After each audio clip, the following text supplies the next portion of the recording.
Trump décline toute intervention militaire en faveur des Émirats face à l'Iran et met à nu Mohamed Ben Zayed, confirmant au passage les mises en garde de l'Algérie, une sortie pour le moins retentissante. Fidèle à son style provocateur, Donald Trump, que certains qualifient volontiers de personnage imprévisible, a encore déclenché une vague de réactions sur la scène médiatique internationale en évoquant les frappes iraniennes intensifiées visant des installations américaines disséminées dans le Golfe, notamment sur le territoire émirati.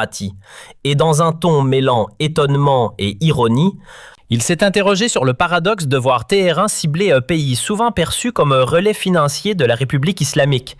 Une remarque lourde de sous-entendus qui alimente les lectures politiques les plus diverses.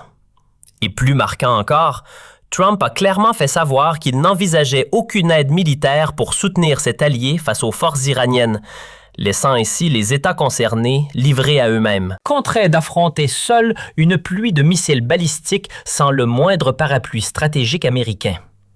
Cette scène politique explosive reflète la réalité des mutations géopolitiques dans la région.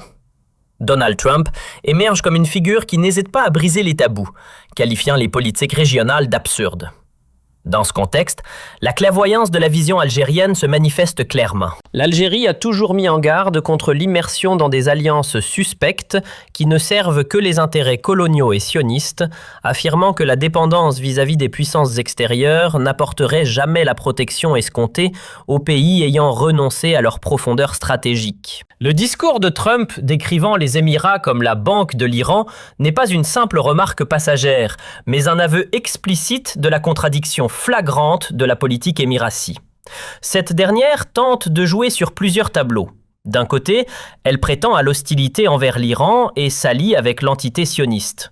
Et de l'autre, Trump décline toute intervention militaire en faveur des Émirats face à l'Iran et met à nu Mohamed Ben Zayed, confirmant au passage les mises en garde de l'Algérie, une sortie pour le moins retentissante. Fidèle à son style provocateur, Donald Trump, que certains qualifient volontiers de personnage imprévisible, a encore déclenché une vague de réactions sur la scène médiatique internationale en évoquant les frappes iraniennes intensifiées visant des installations américaines disséminées dans le Golfe, notamment sur le territoire émirati. Et dans un ton mêlant étonnement et ironie, il s'est interrogé sur le paradoxe de voir Téhéran cibler un pays souvent perçu comme un relais financier de la République islamique. Une remarque lourde de sous-entendus qui alimente les lectures politiques les plus diverses. Et plus marquant encore, Trump a clairement fait savoir qu'il n'envisageait aucune aide militaire pour soutenir cet allié face aux forces iraniennes, laissant ainsi les États concernés livrés à eux-mêmes. Contraints d'affronter seuls une pluie de missiles balistiques sans le moindre parapluie stratégique américain. Cette scène politique explosive reflète la réalité des mutations géopolitiques dans la région. Donald Trump émerge comme une figure qui n'hésite pas à briser les tabous, qualifiant les politiques régionales d'absurdes. Dans ce contexte, la clairvoyance de la vision algérienne se manifeste clairement. L'Algérie a toujours mis en garde contre l'immersion dans des alliances suspectes qui ne servent que les intérêts coloniaux et sionistes, affirmant que la dépendance vis-à-vis des puissances extérieures n'apporterait jamais la protection escomptée aux pays ayant renoncé à leur profondeur stratégique. Le discours de Trump décrivant les Émirats comme la banque de l'Iran n'est pas une simple remarque passagère, mais un aveu explicite de la contradiction flagrante de la politique émiratie. Cette dernière tente de jouer sur plusieurs tableaux. D'un côté, elle prétend à l'hostilité envers l'Iran et s'allie avec l'entité sioniste.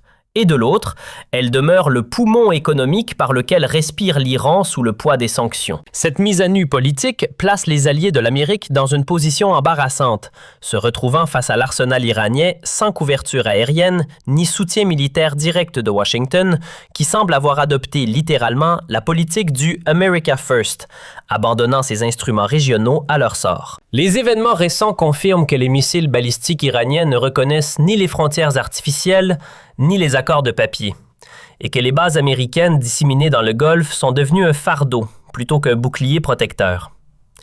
Face à cette escalade, la question se pose quant à l'utilité de se jeter dans les bras de la sionisation si le prix à payer est l'exposition directe aux frappes sans la moindre défense de l'allié majeur. L'Algérie, par ses positions fermes et de principe, avait anticipé ce dérapage dangereux, avertissant que la normalisation et l'alliance avec les sionistes n'apporteraient à la région que ruine, destruction et une dépendance absolue, laquelle se solde par l'abandon au premier véritable test de force.